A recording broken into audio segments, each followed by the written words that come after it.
हाँ जी, मैं ਅੱਜ ਕੁਝ ਕੁ ਗੱਲਾਂ ਤੁਹਾਡੇ ਨਾਲ ਸ਼ੇਅਰ ਕਰਨੀਆਂ ਨੇ ਵੀ ਕਦੇ ਮਾਂ ਪਿਓ ਨੂੰ ਵੀ ਟਾਈਮ ਦਿਆ ਕਰੋ।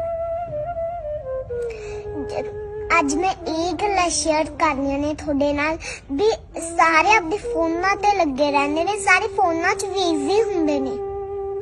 कोई WhatsApp ਤੇ ਬਿਜ਼ੀ ਹੁੰਦਾ, ਕੋਈ YouTube ਤੇ ਬਿਜ਼ੀ ਹੁੰਦਾ, कोई Facebook ਤੇ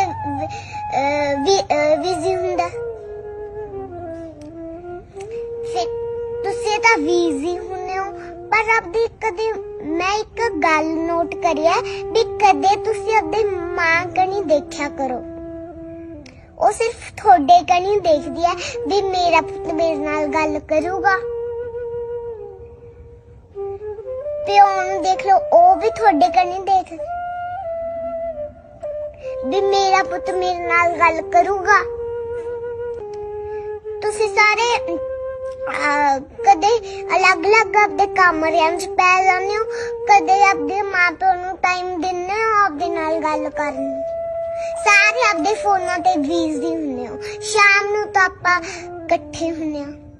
कदे ये भी सोच लिया करो भी मां प्यो ने केड़ा रोज ही अपने नाल हुंदे, पूरी जिंदगी तां ओह अपने नाल नहीं ना रहू।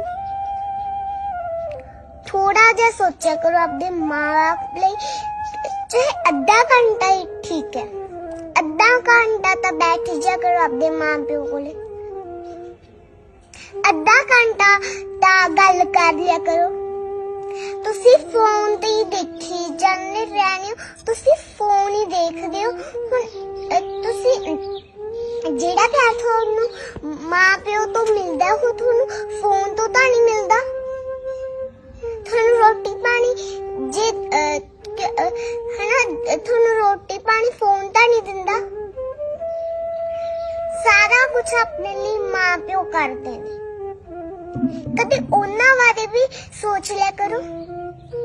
ਉਹ ਥੱਕੇ ਹੁੰਦੇ ਨੇ, ਮਾਂ ਆਪਣੇ ਲਈ ਚਾਹ ਬਣਾਉਂਦੀ ਹੈ, ਰੋਟੀ ਬਣਾਉਂਦੀ ਹੈ, ਖਾਣਾ ਬਣਾਉਂਦੀ ਹੈ।